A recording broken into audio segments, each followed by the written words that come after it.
10, 9, 8, 7, 6, 5, 4, 3, 2, Manchester 1, United have 0. reached the promised land. Yes, everybody, how are you all doing? It is indeed a good morning. Far better than it was on Monday morning. What a difference a week makes and what a difference a game can make. That we've spoken about this. That's the beauty of football. The beauty of United playing every 3 days in this scenario. We were able to sort of move forward after what happened last weekend. We don't need to speak about the score or the result. Just something happened last weekend. And we didn't bury it with that win, but it was an important bounce back from United last night. 4-1 winners against Real Betis. And let's be totally honest, it should have been like 7. It really genuinely should have been like 6 or 7. That's what I think. But good morning to all of you. Today is a genuinely stacked show. We have got full reaction to the Real Betis game last night. We've got all the talking points. Bruno Fernandes, Wout Weghorst, Antony, David de Gea, lots more. Erik, Ten Hag, resilience, and this character. This team genuinely does have character, right? We'll speak about that. What else we've got? We've got an update from James Ducker and Tom Morgan from the Telegraph on the sale of Manchester United. Are the Glazers asking for 5 billion? That's the first time we've heard that. Well, we've heard different prices the whole way through. I'll be running through that. We're going to preview the Southampton game. We might be doing player ratings as well. It's Friday. It's Map Day. Also, look at that. A new podcast episode has already gone out this morning. All right. That is wicked.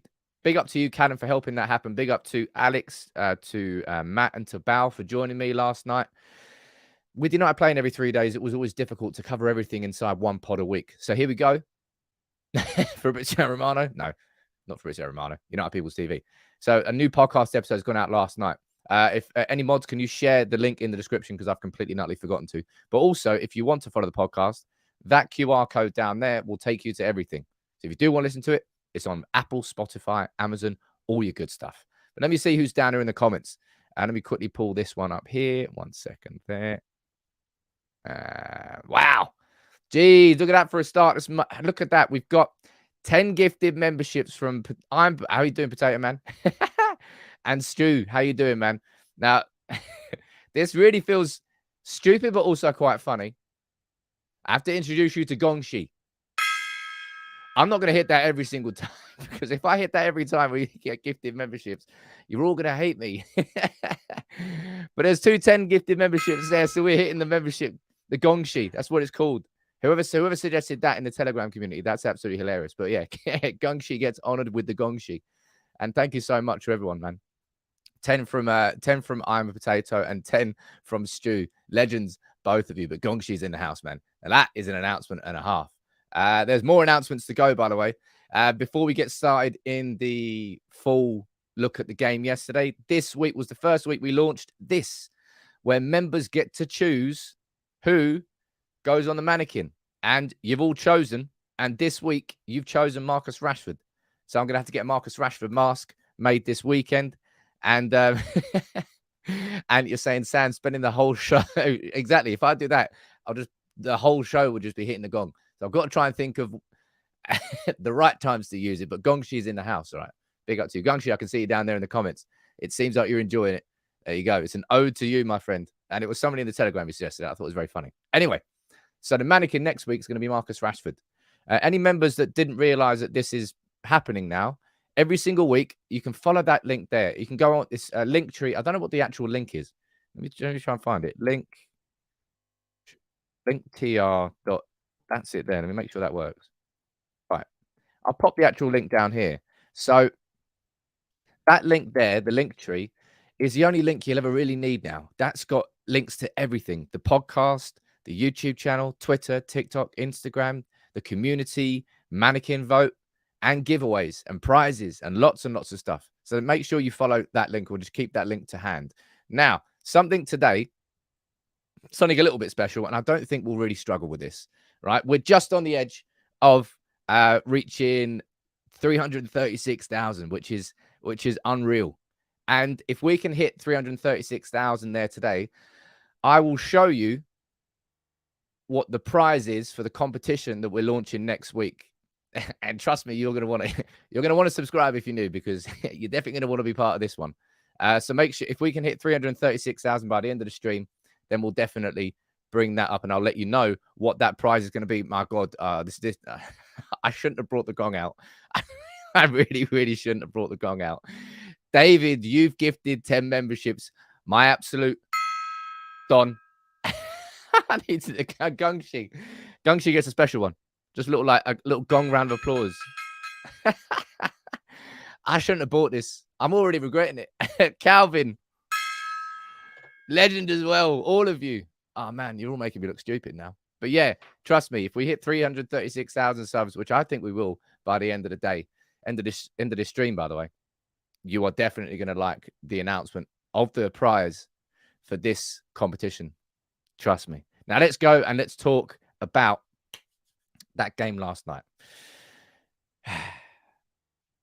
The first half, we scored within 7 minutes. Rashford, bang, that goal in. Absolutely unreal goal from Rashford. Proper Rashford finish, that, wasn't it? You know, head down, foot through the ball, like he's trying to break the ball, like he's trying to break the net. Keeper had absolutely no chance of stopping that. And I was expecting United to sort of kick on from that point. But we didn't. Whether it was us looking I felt we looked a bit tired, but there might have been some sort of scarring from that 7. Ah, damn it. Damn it. I'm going to have to put £10 in the pot. You're not allowed to mention it. It's done. You're not allowed to mention it anymore. Anyway, that game that happened last weekend clearly left some scarring with these players. But the second half, we kicked it forward, man. We kicked it forward. What's your reaction to the game? But what talking points do you think you really want to focus on today? Because there's really going to be so many. Is that a super chat there from Dave? How you doing, buddy? Nice to see you there in the comments. What are you saying? Sam has a new toy. I thought it was a good idea. I still think it's a good idea. But now I'm just going to be hitting the gong 24. It's good fun anyway. And Gongshi, I just really like the name Gongshi. Did you see what Ten Hag's reaction was when United were 4-1 up? 3 more. 3 more goals. That's what he was demanding in the 85th minute. Keep going. He definitely wanted United to get more. And mate, let's be completely honest. How did that game finish 4-1? That game should have finished realistically at least 6, at least 7-1. Honestly, it should have. We had so many chances. 4-1, you'd like to think the game is pretty much dead and buried. You'd like to think so. Of course, if Real Betis go and get an early, we spoke about it on pod last night, if they go and get an early goal or there is a red card, then it could change. But that game is United's there. Whereas we've just got to measure ourselves, control that.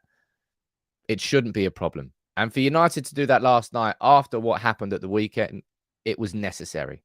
And I suppose this is why all of us went into that game there against Betis, and we had confidence that there should be, and there would be, a bounce back. Because if you look at I think Owen Hargreaves was talking about this when he was talking about Bruno Fernandes and talking about the body of work that he's put in this season.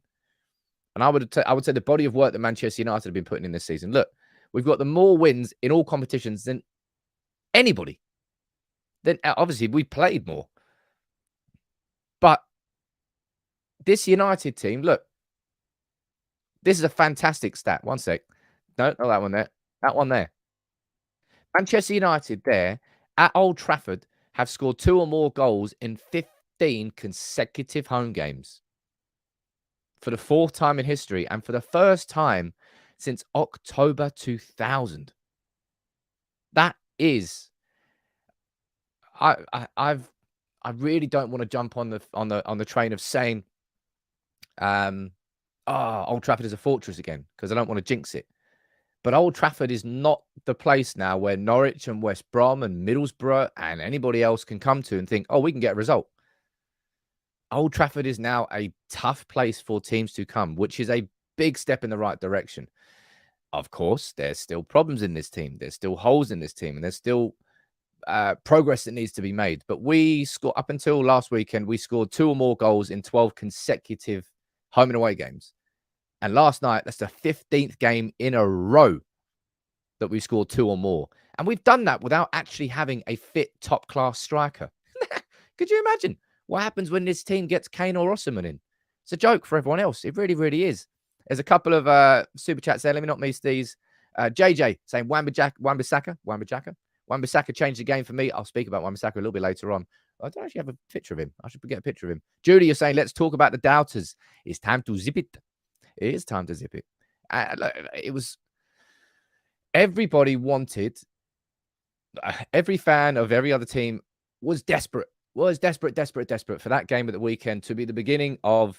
Oh, there you go. There's another false dawn at United. And it's just... It's not arrogance. It's what we're witnessing. We've got more wins in all competitions than Barcelona, Napoli, Real Madrid, PSG, City. All of them. 15 times in a row we've scored 2 or more at Old Trafford. There's a reason that fans have confidence. And it's because of the good work that this man, the great work that this man has done since he took over. And there have been speed bumps and hurdles. So far, we've got it's like getting knocked down in the 6th. I don't know. If you're a boxer, you get knocked down, you're winded.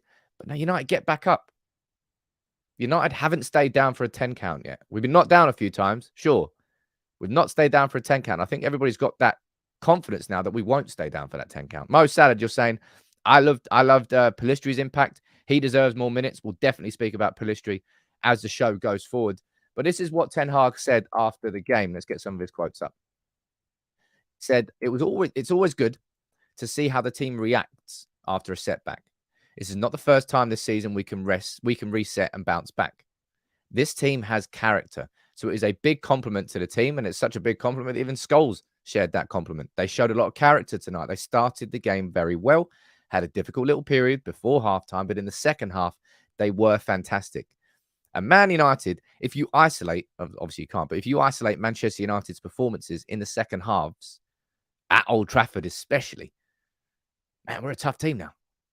We come out with a different sort of fire in our bellies in the second half at Old Trafford.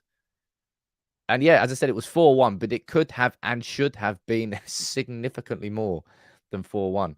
Let me see how we are getting on over here. Maybe nobody wants to see the giveaway. Or I'll tell you what, it's probably because all of you guys and girls are already subscribed. But if we hit 336,000, I will announce the prize competition. Trust me, you want to get this one done.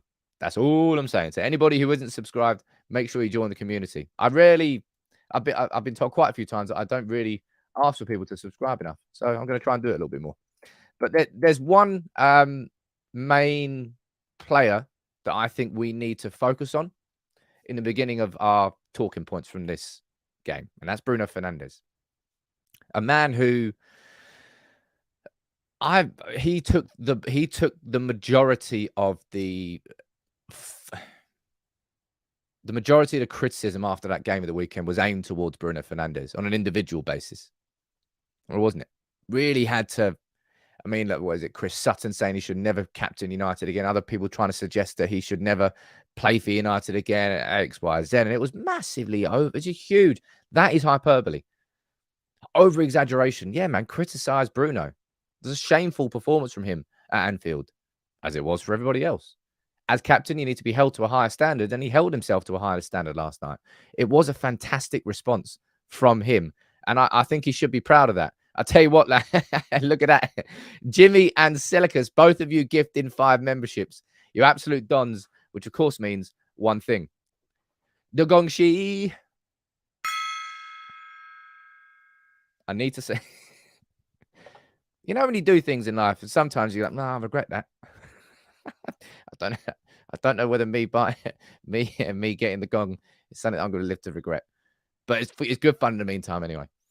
Claus, how you doing, buddy? You're saying this. Even if De Gea is a legend at United, it's time to move forward with someone new. Almost cost us a game last night, and it's not the first time. We will be speaking about David de Gea a little bit later at the show. At the show? A little bit later in the show. But Bruno Fernandes, man, this is what Ten Hag said about him after the game. He said, I think he was the best player on the pitch. He shows his personality. He played a little bit of a deeper role. We asked him to do that. He was a leader, making the rhythm of the game. A lot of good passes between the lines. And no player played more key passes than Bruno Fernandes last night. He got an assist, of course, as well. He created as many as the entire Real Betis team combined. Now, in the same way that I had confidence in United bouncing back because of previous times we've had setbacks and the responses at those points and the body of work across the course of the season. The absolute same can be applied with Bruno Fernandes. Across the course of this season, he has positively influenced and impacted a lot of times directly with goals and assists. So many games in the right way. He is a fantastic player. He is one of the most important players in this United team. And Ten Hag yesterday, we should really speak about this. He made a massive statement with that starting 11, didn't he? He played the exact same 11 that played at Anfield at the weekend. And that was his way of saying, look, I trust in you. You know, I think that was the same 11 that at the start of the cup final as well. He made the tactical tweaks that, in my opinion, he probably should have done at Anfield. Weghorst playing up front, Rashford on the left, Bruno in the number 10. Instead of Bruno on the left, Rashford in the, Rashford up front and Weghorst. It was the same. It was the same starting 11, but it was tactical tweaks. And it was a real show of trust from Ten Hag and that collective togetherness. Like a lot of managers, yesterday, a lot of managers would simply have, Fergie probably would have shifted 4 or 5 players out and you probably wouldn't have seen him for a couple of weeks and you couldn't really argue against it. It's a style of management. Ten Hag's got a different style. And it works. And I'm not saying that Fergie's wouldn't have worked. It probably would have worked as well. But it's just different ways of doing the same thing. Ten Hag trusted these players. I wouldn't say that they completely lit up the first half. They did straight away, but then we kind of backed off a bit. Delo got taken off at half-time. And Wan-Bissaka really helped change that game. Antony's a good suggestion from you down there saying you need to get a soundboard. That's all in the pipeline in the next, I would say, 6 weeks or so. There's going to be some big changes. 3 big changes here in United People's TV. I won't tell you what they are yet, but a soundboard is something that hopefully will be coming at that point. Let's see where we are here. Oh, yeah.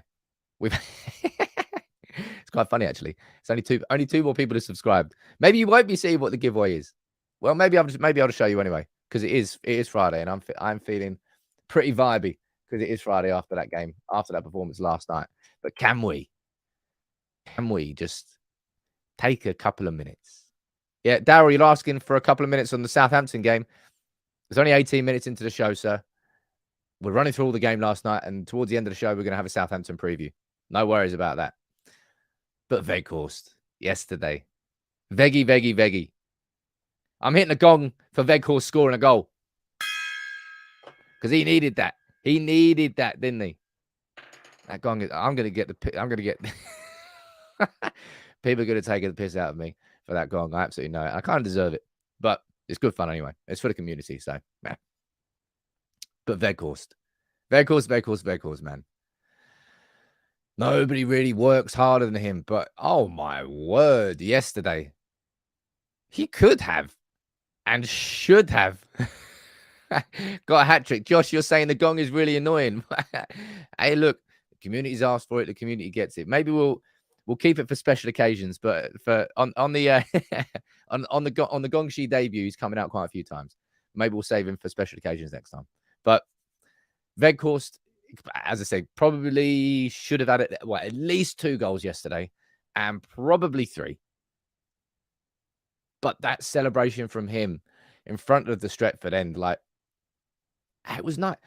Honestly, I don't particularly understand anybody who doesn't want United to sign Weghorst. Now, let me say there's a few caveats to that. The only reason I'm saying that is because in my head, next season, I am seeing Weghorst as Man United's 3rd choice striker in an ideal situation. That's after we sign a big, powerful, world-class number 9. Someone like Osimhen or Kane. They're going to be our main starters. And ideally, we'd have a backup to them as well. But Weghorst should absolutely be signed on a 1-year deal as like a third choice. Because it's clear that it's hard to find those sorts of players who can genuinely offer something and have the sort of attitude that they're all right with being inside that squad. Weghorst is not good enough to be starting as Manchester United's number 9. But I tell you what, I think he stays next season. I think he gets a 1-year deal. And as long as he's down as a third choice striker, we shouldn't. I think Weghorst has started like 15 games on the trot. No chance. Absolutely no chance. I'd be surprised if he started 2 games on the trot next year. But do I want him in this squad next year? I absolutely do. I want him as part of this squad as Man United's round about third choice striker. This is what Ten Hag said after the game, I think. Oh, Scholes, actually. Everyone at the club will be happy for him. You could see how happy people were for him. He works a lot, which people don't always see. I think we all see the work rate that Weghorst has been putting in, and that's why we were sort of happy to see that celebration. It meant a lot to him. What was your... We haven't even really... I couldn't be asked to mention it, but what was your reaction to Weghorst touching the Anfield sign during the week? He touched the sign, the video came out, there was a furor and there was an outcry. Then he said that he was trying to stop Van Dijk from touching it. I'm not sure about that, Weghorst. I'll be totally honest. Not particularly what it looked like. Either way, I thought people were looking into it a little bit too much. But I don't know, man. For me, Weghorst stays next year on a 1-year deal, as long as he is our third choice striker.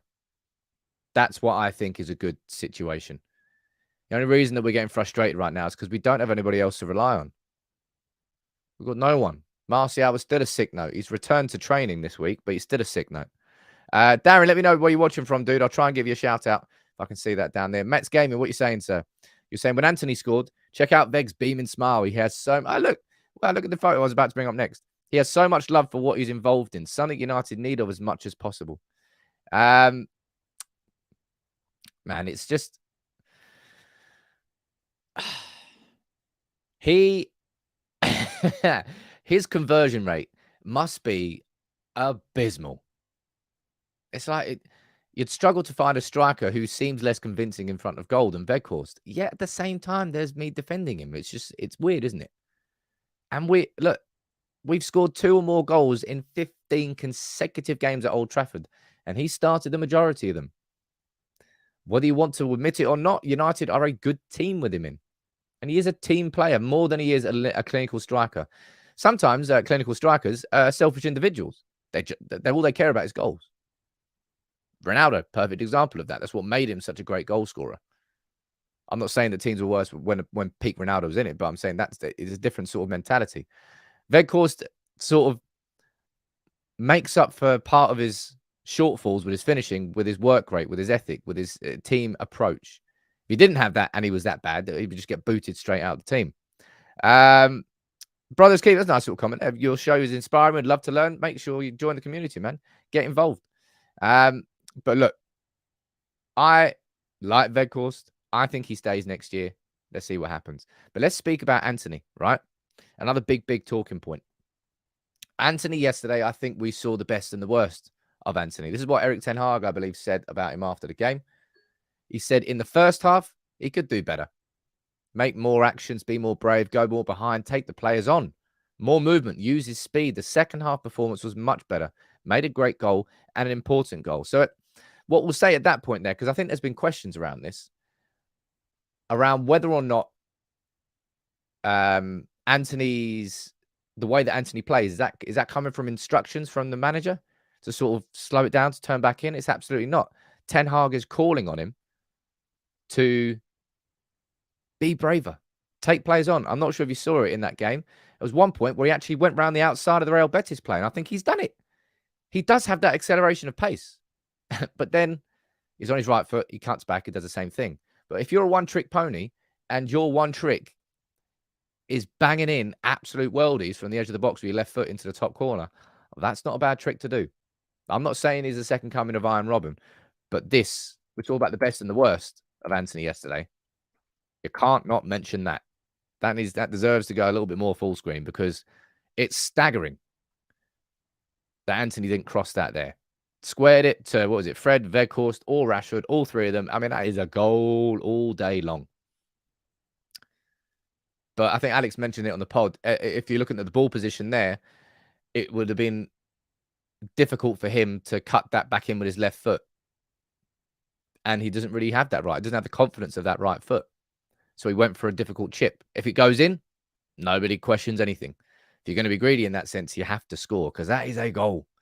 That is a goal all day long. So Antony, that has to come with coaching, right? There's no doubt that Antony has top qualities, top tier qualities. And there's absolutely no doubt that Antony really needs to improve on that right foot.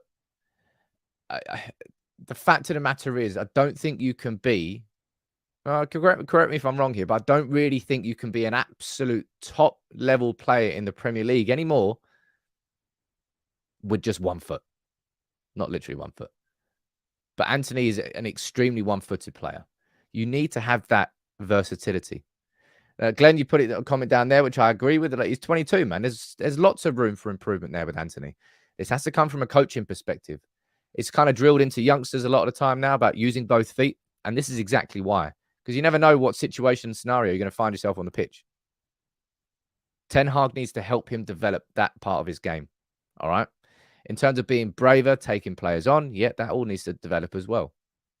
But he needs that right foot. And I think that has to come down to United's coaches, to Benny McCarthy as an attacking coach, to Mitchell van der Gag, who takes a lot of the coaching on a day-to-day basis. They have to be able to help him improve that side of his game. It doesn't have to become as good as his left foot, but you should at the very, very least be able to have confidence on your right foot to square that there. All right? So this team's not complete. Far from it. But as Ten Hag says there, he was much better in that second half. And it was a great, great goal. It really, really was. And it's not the first one he scored this season. It was Barcelona. He scored the last one. So many of them. We've got, drum roll, please. We've had 6 new subscribers. We need 46 more. Look, if you're new, welcome to United People's TV. Make sure you subscribe because I've got a prize down here for the competition next week that I'm announcing today if we can hit 336k.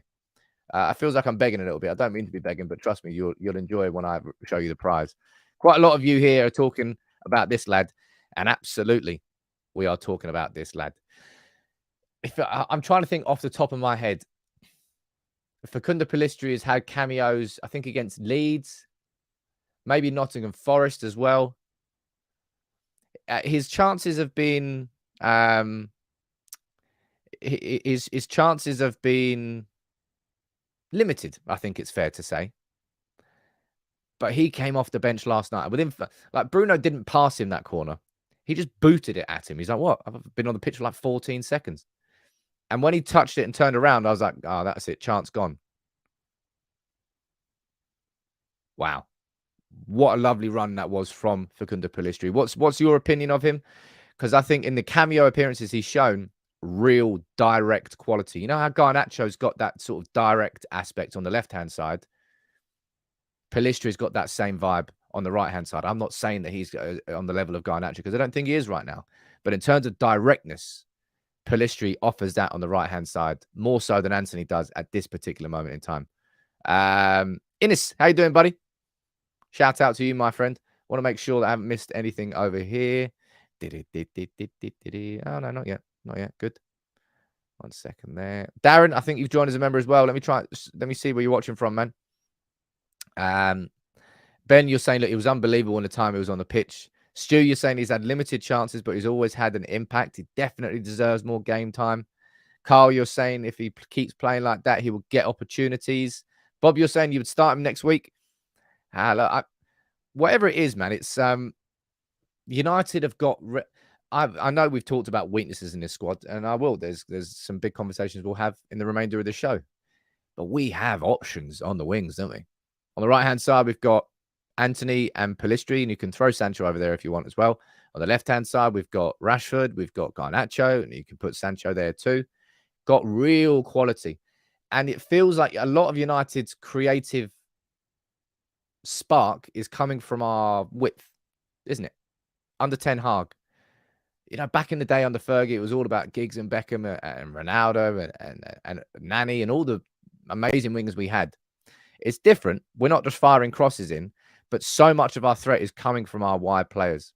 It's not the only threat we've got. We've got real threats through the middle with Bruno and the balls that we can play in intricate football. But, man, I was really... Chetan, you're saying you're really happy for Pellistri. I was happy for him as well, man. He really has impressed. And that's all you can do. I would say I fear whether United and Ten Hag will be able to keep him happy enough for him to remain in the squad next year, given how little game time he's had. And bear in mind how amazing Ahmad's loan spell has been at Sunderland. Now, he's kind of been playing on the right, but kind of drifting in the middle into a number 10 role. Well, man, we've got options, man. Quality and youth. We've got Garnacho as a teenager. How old's Ahmad now? What is he, 19? So look, 19, 20? He's 20. Facundo Pellistri, how old is he? 20? 21. You've got Garnacho, who's 18. Ahmad, who's 20. Pellistri, who's 21. Sancho's what? 22? So look, Jadon Sancho. 22. Man, I've got my ages spot on. Look at that. Sancho, 22. Garnacho, 18. Pellistri, 21. And Ahmad, 20. That is hella exciting about what we've got coming up.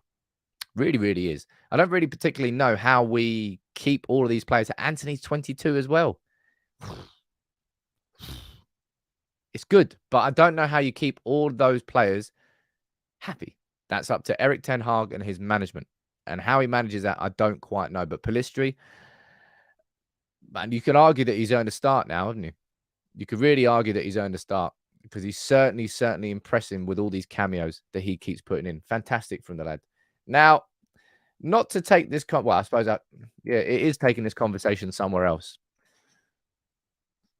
This isn't a reaction to last night. Before I say this. Pardon me. This is something that's been building all season. Right. And man, David de Gea yesterday, I didn't even understand some of those passes that he did. For the life of me, I did not understand. It's some of the passes that he did yesterday. It's so what's he doing? You let me know what you think in the comments below, right? I personally do not think that Erik Ten Hag can truly complete his team that he wants in the image and the identity that he wants with David de Gea as his goalkeeper. And again, this is what the conversation around body of work, about context, about the scenario of this whole season. I think there's enough evidence there now for me to fairly make that judgment call. And something that's really important to understand here, and I said this on the podcast last night, right? It's this. As United fans, we've watched David de Gea for what, 11 years now? He's been incredible. One of the only highlights that we've got to speak about over these last 10, 11 years. If he wasn't at this club, I mean, I don't know how far we would have fallen. But it would have been a lot worse. However, Erik Ten Hag has been manager of this football club for 7-8 months. His experience of David de Gea is based on what he has seen this season. Now, as fans, we've got sentiment, we've got emotional, we've got different feelings towards de Gea because he has banked up so much credit. It's, for a lot of people, it's unfair to criticize him. Ten Hag doesn't have that sentiment. Ten Hag is judging according to what he has seen this season. And you're down there, you're speaking for a lot of people. You're saying, I'm not having this. We're praising Weghorst, who's a striker that can't score, yet criticize Day because he makes a few mistakes. This isn't about making a few mistakes, and all right? This isn't about not keeping a clean sheet in a game. This isn't about just making one pass that's wrong. It is a consistent feeling that has existed this whole season. And there have been improvements from De Gea this year. And I thought they were going to continue. But they haven't. And I'm sorry, but if you might not want to, trust me, there's probably a lot of you that just don't want to admit it because you can't see it in front of your eyes. Ten Hag's probably the main one core foundation of Ten Hag's system is playing out from the back, is building from the defense. And so many times, as soon as you put pressure on De Gea, it crumbles. It's sideways to Varane, it's back to De Gea. It's sideways to Martinez, it's back to De Gea. Then you're probably going to go lot. It doesn't have the confidence. These players don't have the confidence. And I don't think David De Gea's got the confidence. And the reason that at this point, right, this summer, United have to decide whether to give David De Gea a new contract or whether we sign a new goalkeeper. Right? I'm going to put this as a poll. And I really am interested to see where everyone stands on this. What should Ten Hag do with De Gea? Actually, what should Ten Hag do? Give De Gea a new contract. Sign a new goalkeeper. Right? That's the poll that I'm going to be putting down there. And I'd really like to know your opinion on this one because I'm not throwing De Gea under the bus, people. Anybody just comes out, oh, your agenda stinks. No, I will criticize players, and I do. And I've criticized Weghorst, yes, and I will celebrate when he scored, yes. And it doesn't mean that I can't point out something that is just so painfully obvious. And I always use this, right? What got you here won't get you there. David De Gea over these last 10 years has been incredible. We played a certain style of football in those 10 years. Ten Hag's come in and we are playing a different style of football. We are building towards somewhere else where the characteristics and assets of David De Gea don't match up. There's actually quite a lot of you down here are saying both. Now, I personally think it would be massively disrespectful to think that we can get David De Gea to sign a new contract and then sign someone like David Raya or Diogo Costa and expect David De Gea to sit on our bench. You're talking about disrespect. You want De Gea to sit on our bench. That's the most disrespectful outcome out of all of this. He deserves to be starting every week. It's, in my opinion, it's either he's our number one next year or it's a new number one. I don't think the idea of him being a backup is fair. Gary, you're saying that will be De Gea's choice. Maybe it will. Maybe De Gea will be happy with that. I don't particularly think he will be. And this is such an emotionally driven debate. It's definitely a debate. And you're all going to have your opinions. I'll bring a few of them up. There's a couple of super chats there. Let me quickly read these ones out. Chris, you're saying De Gea is done. You're saying he sits too deep and can't pass, which invites pressure, makes great saves, but that is the minimum requirement of a goalkeeper. Nobody's going to criticize De Gea's shot stopping. I'll tell you what, we have conceded a lot of goals this year. And that's not just down to David De Gea, but we are conceding quite a lot of times. There's a super chat there from Alex. You're saying, Sam, he needs to be compared to others in the league. And for distribution, it doesn't read well. It's not just the accuracy of the passes and whether or not he finds those players. It's like he makes me shit myself. When I clench up a bit when the ball goes towards De Gea. I'm like, oh, please just find a teammate. What do you think these players are thinking? Because surely that's reflected in how they see David De Gea as well. It's such a difficult subject. It really, really is. Oh, my God. Wow. Man, Mr. Potato Man. I'm Potato with, wow, geez, I don't think anyone's ever sent that in before. Dude, a pink super chat, I don't know what they are. Thank you so much, man. You're saying won't be able to catch you live for a while now. It's back to work, but I watch every stream. So thanks for the top content. People's Army, give yourself a big hug. You beautiful, crazy, generous lot. Mate, it is a privilege to have you. I'm honestly one of the best usernames that's ever existed on YouTube. It really, really is. Dude, you're a great part of the community, just as every single one of you are. You're all incredible. Let me read a few more of your comments down here around what you think. Moaz, you're saying, my only problem with De Gea is we all know in the future we need to get a goalkeeper. I think we need a striker and a midfielder as priorities and then use the rest of the budget to get a goalkeeper. Glenn, you're saying if he signs that new contract, he will know what is coming as long as he isn't lied to. I think that's probably the fairest comment. I think we're looking at a middle ground. That's probably it from Glenn. If David De Gea is willing to sign a contract, but are we really going to be paying like 200 grand a week to a backup goalkeeper? I don't know. That seems a bit wild. But Glenn's right. The idea that if he does sign a new deal and Ten Hag says, look, man, probably going to be signing a goalkeeper who will play the majority of the games. Do you think David De Gea will be happy? Type yes or no, and I'll see what the majority of... well, maybe I'll switch the poll up, actually. 1 second. We've got 500 votes in so far, and it's like 60-40 for signing a new goalkeeper. Let me change what the poll says, all right? Because I actually think this is probably a better poll. Would De Gea be happy as United's backup goalkeeper, right? That's the question I think we've got to ask. That's a better question, right? But your answer into that one. That's the one I'm really interested to know about. Do you think De Gea would be happy to be Man United's backup goalkeeper next year? Because in my opinion, that's the only way he's going to be a Manchester United player next year. And that's my opinion, all right? You might disagree with that. Quite a few of you do in the comments. But I just don't see how this team really progresses to that next stage of Ten Hag football with him as our goalkeeper. Sud here, thank you for the super chat, dude.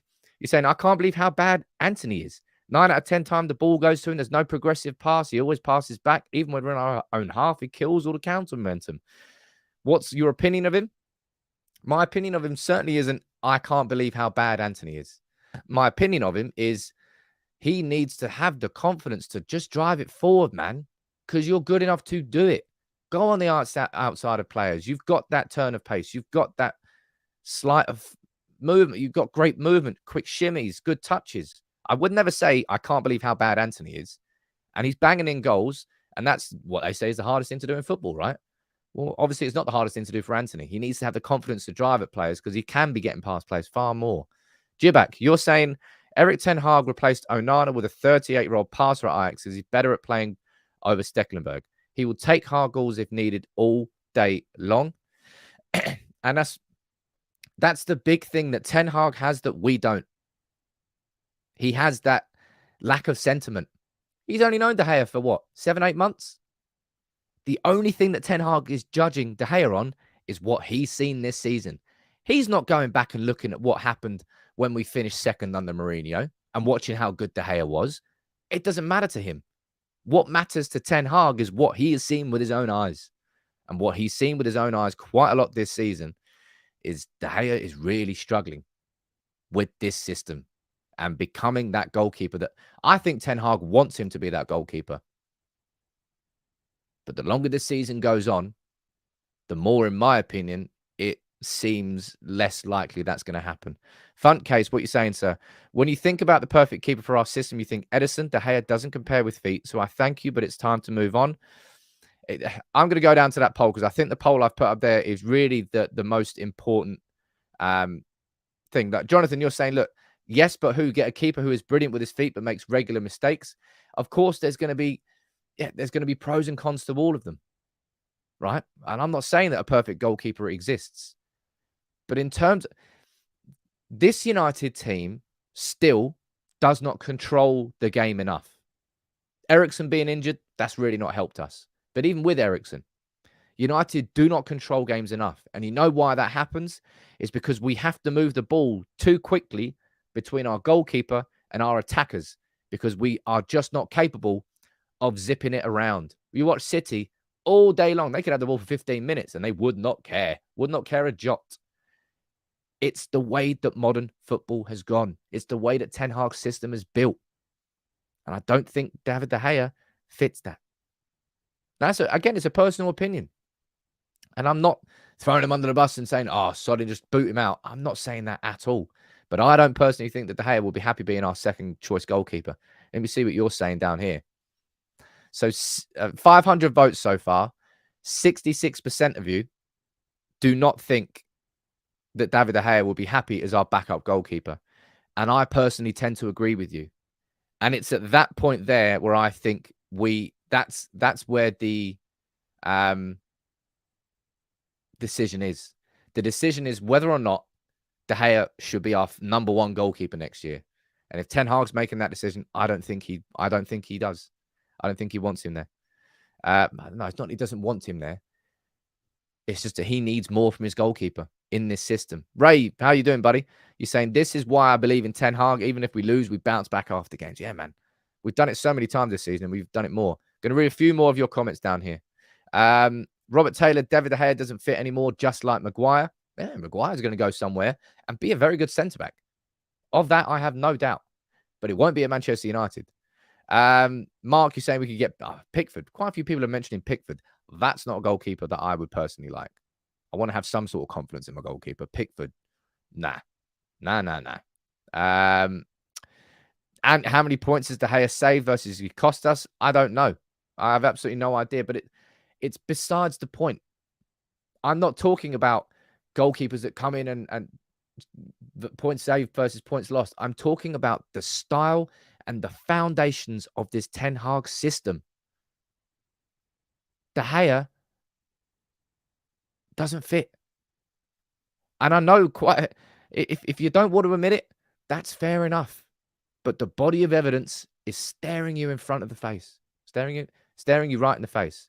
Now, you might choose to go, well, sod that. I want my goalkeeper to just be a cracking shot stopper. That's what goalkeepers do. They should be stopping goals, first and foremost. Yes, but that's not good enough in the modern game.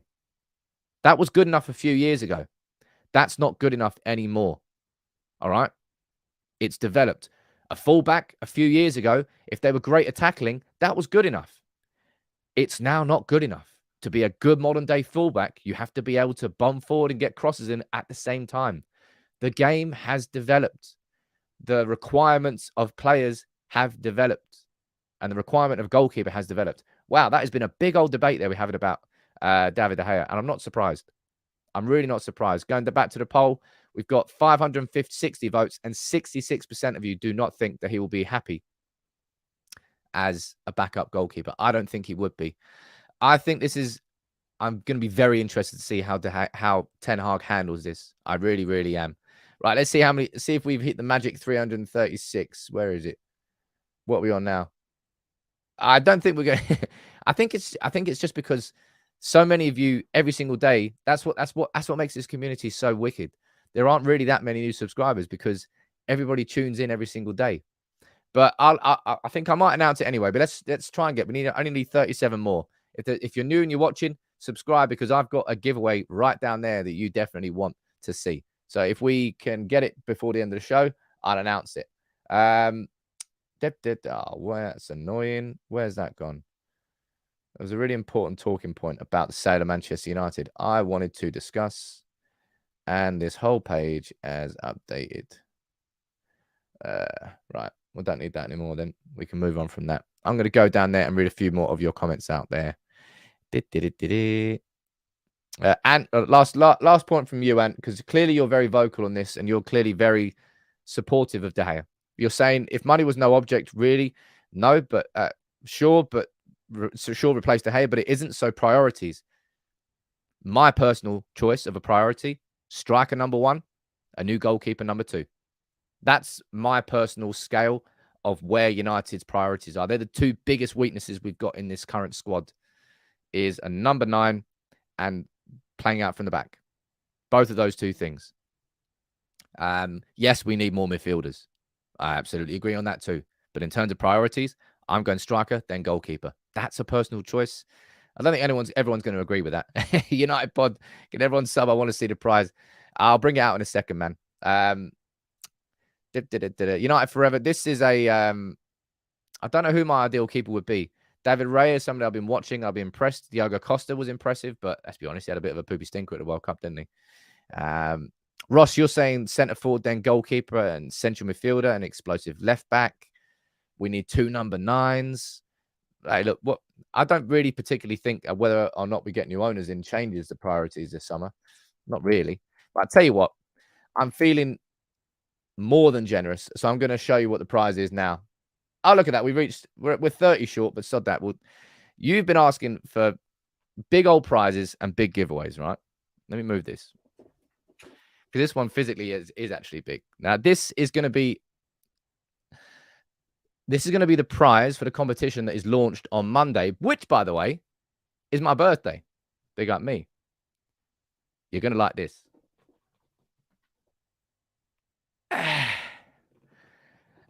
I'm not kidding either, by the way. We're going to be giving away this bad boy. A PS5. Now, quite a lot of you have been joking about this. But yeah, it's my way of giving back to community. This is going to be announced it's going to be a competition that's launched on Monday for the rest of the month. All right. So I told you, man, this community is the one and you got to give back. So that's there. All right. So you definitely want to join in. You definitely want to join in on the Monday show. I told you it was a good one. I told you it was worth it. I don't lie. Sometimes I lie. Most of the time I don't lie. PS5. Gong gets a hit. Look at that. Daisy, you're saying, is it worldwide, Sam? It's going to be worldwide. It will be UK only for the PS5. And if you do happen to win the PS5 and you're worldwide, we'll do a cash equivalent or a voucher equivalent, whatever works, because I think it'll be a little bit too dangerous to send that all the way around the world. But if you do win the prize and you're outside of the UK, you'll get a cash equivalent of that prize. All right. So big up to everyone. And that's the community. That's why I keep saying it's the best community in the world. Tim Arnold, you spot on there saying new owners priority number 1. Let's speak about new owners. I told you it was a good prize. Big up this community, man. You're helping you're helping make this community what it is, and it's good to give back at the same time, right? Let's have a quick conversation, and I'm actually going to be doing my lunchtime video is going to focus on this, all right? I'm going to focus on this. This is an update from James Ducker and Tom Morgan on the sale of Manchester United, because this is the first time that we've seen this. 5 billion is being labeled now as the price. We don't know whether that's going to be completely correct or not, but this is building on everything that me and Ben Jacobs have talked about this week. Man United bidders will attend presentations at Old Trafford this week, and also James Ducker, for the first time, has named who the other parties are. We go down here. US hedge funds, Elliott Management and financiers, Oak Tree Capital and MSD Partners also submitted proposals to Rain. Now, Elliott Management, or representatives of Elliott Management, they were at Old Trafford yesterday, right? For me, they are pretty much worst case scenario.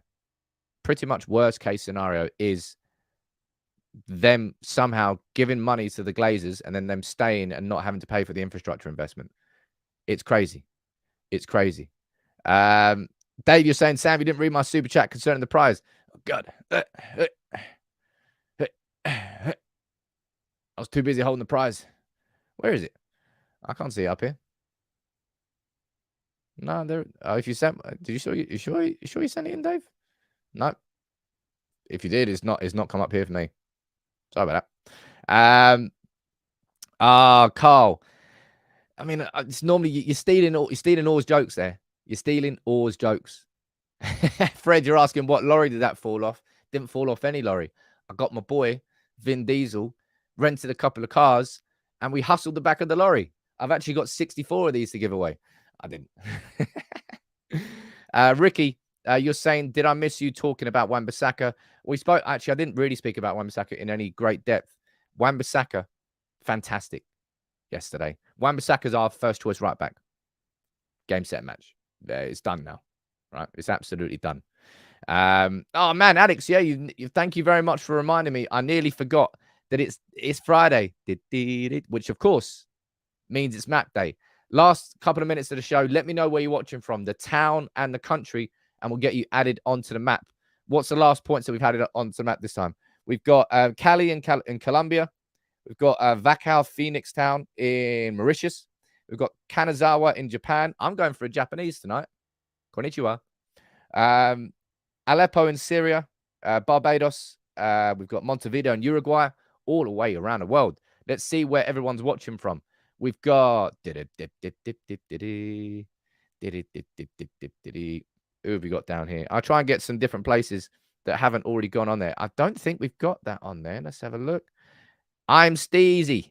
Steez. Watching from Brasilia. It's the capital, right? New capital. On you go, sir. That's cool. I don't think we've got Brasilia on there. No, we don't. Yeah, man. Look at that. More South American representation on the map. Let's have a look here. Nathan, I'm not sure we've actually got Rome on the map. Rome, Italy. On you go. I like Italy. Everyone likes Italy. Or maybe not everyone likes Italy. It's a beautiful place, though. Where have I been? Florence.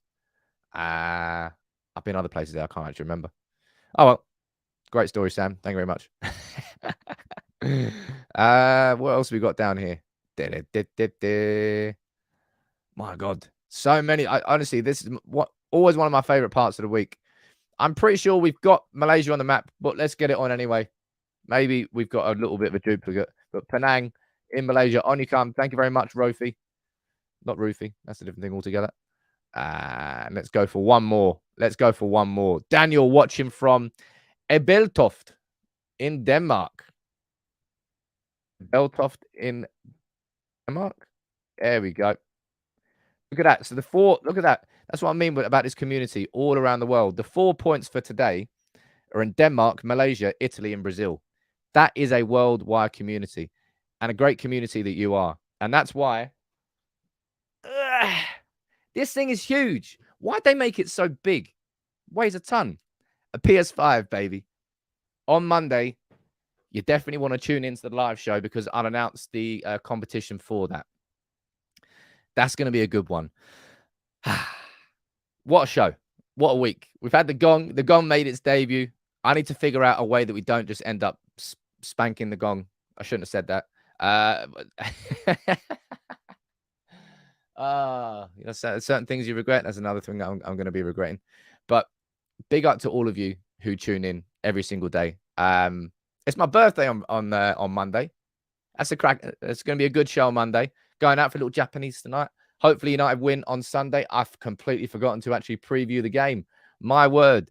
Before we finish then, get your predictions in the comments. Just fire it in. What do you think United are going to do? No one clip that. I know you're all going to be doing that. What do you think the game's going to be on the weekend? What's the result? United bounce back 4-1 against Betis. Good. Right. Let's move forward. Let's kick on. We've got Southampton, then we've got Betis and Fulham. 3 more games before an actual genuine break in football. Oh, man, everyone needs it. Everyone needs it. Every 3 days for the past, 2.5 months we've been playing? Let me see what your predictions are. Sue, you're going for 3-0. Ray, you're going for 3-0. Ash, you're going for 5-1. Jeez. Robert Taylor. I know what I want the result to be, but I'm not allowed to say what that score is. Man, there's just certain things you shouldn't say. Alex, 3-1 from you. 7-0, 3. Well, I'll tell you what, the confidence comes shining through. Look, Southampton are absolute. They're joint bottom of the Premier League. We've got to be going out there and just tearing them one. I'm actually going to go for a repeat score. I'm going to go for a 4-1. I'm going to be releasing my Starting 11 show tomorrow morning at 9 a.m. Today, the main focus is going to be that big update from James Ducker because we've got identities for the other groups now and a little bit more information on the sale of Manchester United and actually a new price. We'll have conversations around that. That'll go out at lunchtime today. The Starting 11 for Southampton will go out tomorrow. Let me see what the results of this poll were. We've got 900 votes and 65% of you do not think that David de Gea would be happy as a second choice goalkeeper. And I don't think he would be happy either. And that for me, let's find out what happens in the course of the season. Ivan, you're watching from Phoenix in Arizona. Well, bro, you sent a super chat. I've got to do the right thing and get you on here. So let me bring this up. Arizona, Phoenix, Arizona. Phoenix, Arizona. I don't know whether Arizona's on the map already. You might be. But anyway, you're on the map now anyway. Big up to you, my friend. Thank you very much for being a member of the community, mate. You can join if you want. Doesn't really matter. You're already a subscriber. But big up to all of you. And look at that. That feels appropriate. That's the most appropriate way to end this show. Because a certain Gongshi is gifted 5 memberships. So we'll hit the Gongshi. The Gongshi goes again. Thank you very much, everyone, for a cracking week. Thank you, everyone, to the best community in the world. It really, really is. I'm looking forward to announcing that prize on Monday. You know what the prize is now. I'll announce what the competition is. Everyone have a cracking weekend.